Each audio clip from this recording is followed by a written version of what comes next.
नमस्कार, मी ज्योती राठोड.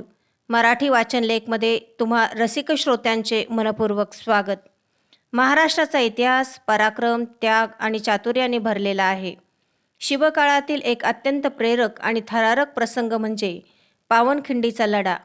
ही कथा बाजीप्रभू देशपांडे यांच्या अजोड स्वामीनिष्ठेवर आधारित आहे. पावनखिंडीचा रणसंग्राम. पन्हाळगडाला सिद्धी जोहरचा वेढा पडला होता.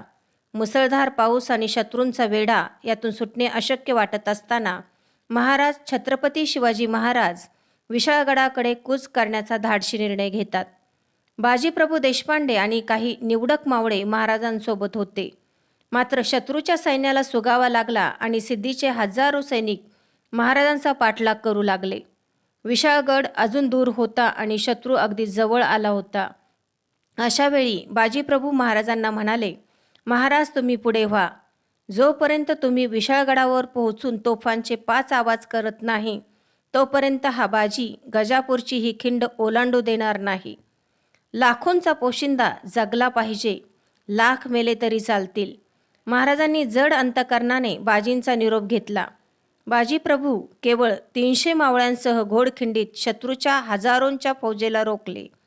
एका बाजूला सिद्धी मसूदचे अफाट सैन्य आणि दुसऱ्या बाजूला मराठ्यांची वज्रमूठ.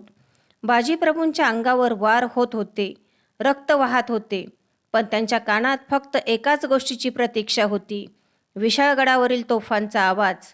शरीर छिन्न विछिन्न झाले असतानाही बाजी दोन्ही हातात तलवारी घेऊन शत्रूला कापून काढत होते. ते मृत्यूलाही सांगत होते, थांब, अजून माझ्या राजाचा संदेश आलेला नाही. अचानक दूरवरून तोफांचा पहिला आवाज घुमला, मग दुसरा, तिसरा, चौथा आणि 5वा. महाराज सुखरूप विशाळगडावर पोहोचले होते.